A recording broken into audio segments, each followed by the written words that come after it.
MTV news Kannada ವಾಹಿನಿಗೆ ಸ್ವಾಗತ.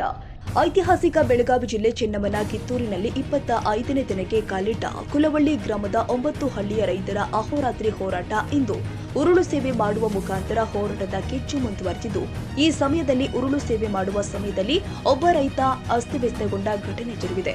ಇನ್ನು ಘಟನಾ ಸ್ಥಳಕ್ಕೆ ಬಾರದ ಆಂಬ್ಯುಲೆನ್ಸ್ ರೊಚ್ಚಿಗೆದ್ದ ರೈತರು ಅಸ್ತವ್ಯಸ್ತಗೊಂಡ ರೈತನನ್ನ ಹೊತ್ತುಕೊಂಡು ಘೋಷಣೆಗಳನ್ನ ಕೂಗುತ್ತಾ ಹೊರಟ ಸಮಯದಲ್ಲಿ ಮತ್ತೊಬ್ಬ ರೈತ ಮಹಿಳೆ ಅಸ್ತವ್ಯಸ್ತವಾದ ಘಟನೆಯೂ ಕೂಡ ನಡೆಯಿತು.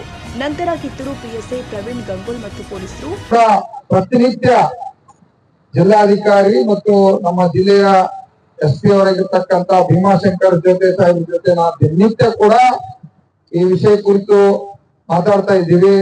ಇದನ್ನ ಒಂದು ಮುಖ್ಯಮಂತ್ರಿ ನಿಯೋಗ ಹೋಗ್ಬೇಕು, ಮುಖ್ಯಮಂತ್ರಿ ಭೇಟಿ ಆಗ್ಬೇಕು, ಕಂದಾಯ ಸಚಿವರು ಇರ್ಲಿ, ಮುಖ್ಯಮಂತ್ರಿ ಇರ್ಲಿ, ಕೃಷಿ ಸಚಿವರು ಇರ್ಲಿ, ಇದನ್ನ ಒಂದು ಗಟ್ಟಿ ತಕ್ಷಣ ನಿರ್ಧಾರ ತಗೊಂಡು ತಾವೊಂದು ಸುಗ್ರೀವಾಜ್ಞೆನೋ ಎಮರ್ಜೆನ್ಸಿ ಅಂತ ಹೇಳೋ ತಾವ ಕ್ಯಾಬಿನೆಟ್ ದಾಗೋ ಇದಕ್ಕೇನಾದ್ರು ಒಂದು ಸೀರಿಯಸ್ ಆಗಿ ಮಾಡಿ ತಕ್ಷಣ ಅದನ್ನ ಈ ಉತ್ತಾರಗೊಳಿಸುವಂತ ಕೆಲಸ ಮಾಡುವಂತ ಚಟುವಟಿಕೆಯೊಳಗೆ ಮಾಡ್ಬೇಕಂತ ಹೇಳಿ ಕೂಡ ನಾವು ನಿರಂತರ ಪ್ರಯತ್ನದಾಗಿದ್ದೀವಿ. ನಿನ್ನೆ ಕೂಡ ಎಸ್ ಪಿ ಅವ್ರಿಗೆ ಮಾತಾಡಿದೀವಿ.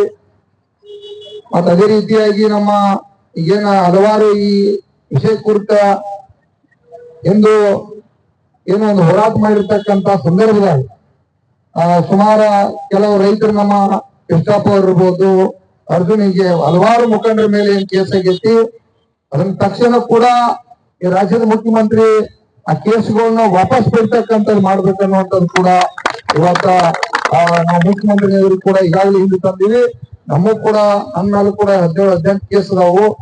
ಹೋರಾಟ ಸಂದರ್ಭದಾಗಿರ್ತಕ್ಕಂಥವು ಇಂಥವು ಹಲವಾರು ರೈತರ ಮೇಲೆ ಏನ್ ಕೇಸ್ ಅದಾವು. ಮುಖ್ಯಮಂತ್ರಿ ಕೂಡ ಅದನ್ನ ನಮಗ ಇಲ್ಲ 100% ಅವನ್ನೆಲ್ಲಾ ಕೇಸ್ ವಾಪಸ್ ಪಡಿತೀವಿ ಅಂತ ಹೇಳವು. ನಾವು ಕೂಡ ಈಗ 2 ದಿನದಾಗ ಯಾವ FIR ಕಾಪಿ ಅದಾವು ಅವನ್ನ ಇಲ್ಲಿರ್ತಕ್ಕಂಥ ಜಿಲ್ಲೆ SP ಅವ್ರಿಗೆ ಮುಗಿಸಿ ಅದನ್ನ ಸರ್ಕಾರ ಮುಗಿಸ್ಬೇಕಂತ ಕೆಲಸ ಮಾಡಿ ಆ ಕೇಸ್ ವಾಪಸ್ ಪಡ್ಲಿಕ್ಕೆ ಅದನ್ನ ನಾವು ಕೂಡ ಪ್ರಾಮಾಣಿಕ ಪ್ರಯತ್ನ ಮಾಡೋಣ.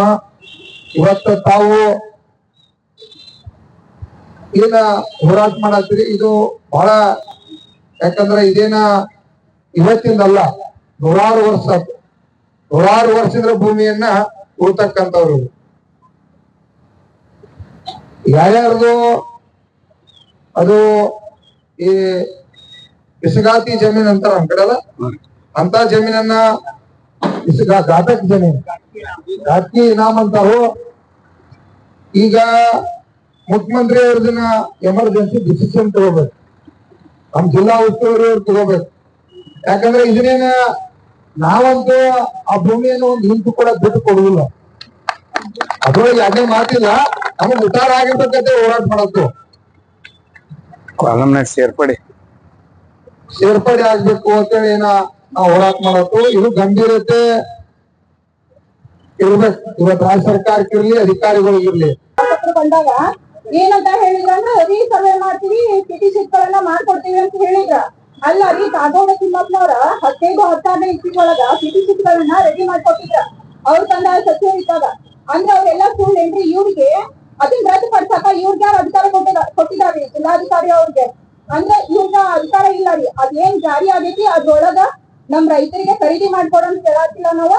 ನಮ್ ರೈತ ಕಾಲಮ್ ಒಳಗ 12 ಅಥವಾ 9 ರೈತ ಕಾಲಮ್ ಒಳಗ ನಾವು ನಮ್ ಹೆಸರು ಸೇರ್ಪಡೆ ಆಗ್ಬೇಕಂತ ಹೇಳಾಕತ್ತೀವಿ.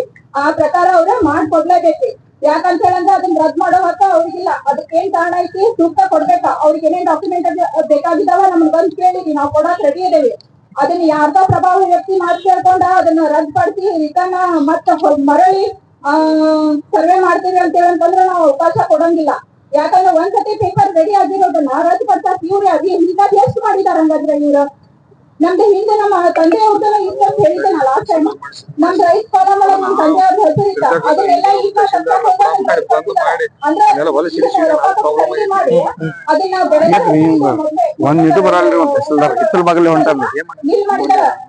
ರೈತ ಕಾಲಮ್ ಬೆಳೆದ ಹೆಸರು ಕೂಡ ಇಲ್ಲ ಅಂತ ಹೇಳಂತಂದ್ರ ಇವ್ರ ಸರ್ಕಾರದವ್ರ ಎಷ್ಟು ಇನಾಮದಾರ ಪರವಾಗಿ ಕೆಲಸ ಮಾಡತ್ತಾರ ಅಂತೇಳಿ ನಮ್ಗೆ ತಿಳಿಯಾಗತ್ತೈತಿ.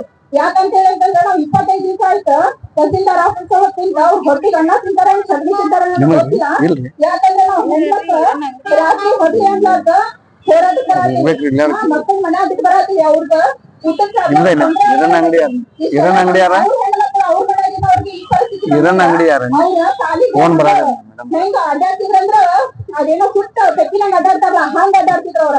ಆಂಬ್ಯುಲೆನ್ಸ್ ವ್ಯವಸ್ಥೆ ಮಾಡಿದ್ರು, ಆದರೆ ರೈತರು ಮಾತ್ರ ನಮಗೆ ಸಿಗೋ ತನಕ ನಮ್ಮ ಹೋರಾಟ ನಿರಂತರ ಎಂದು ಕರ್ನಾಟಕ ರಾಜ್ಯ ನಂಜುಂಡಿ ಸ್ವಾಮಿಯವರ ಪುತ್ರ ಪಚ್ಚೆ ನಂಜುಂಡಿ ಸ್ವಾಮಿ ರಾಜ್ಯಾಧ್ಯಕ್ಷ ಶಿವನಪ್ಪ ಪೂಜಾರಿ, ಕಿಶೋರ್ ಮಿಠಾರಿ, ರವಿ ಬಿ ಕಾಂಬ್ಳೆ, ಇನ್ನೂ ಅನೇಕ ತಾಲೂಕು ಜಿಲ್ಲೆಗಳ ರೈತರ ಮುಖಂಡರು ಮತ್ತು ತಾಲೂಕು ಅಧ್ಯಕ್ಷರು ರತ್ನ ಪಾಟೀಲ್, ರೈತ ಹೋರಾಟಗಾರ್ತಿ ಆಶಾ ಮೇಡಂ, ಹುಸೇನ್ ದೊಡ್ಮನಿ, ಅಜ್ಜಪ್ಪ ಕಿತ್ತೂರ್, ಅದೃಶ್ ಮತ್ತಿಕೊಪ್ಪ, ಸುರೇಶ್ ತೊಪ್ಪಿಕ, ಸುತಗಟ್ಟಿ ಸೇರಿ ಮತ್ತಿತರರು ಪಾಲ್ಗೊಂಡಿದ್ದರು.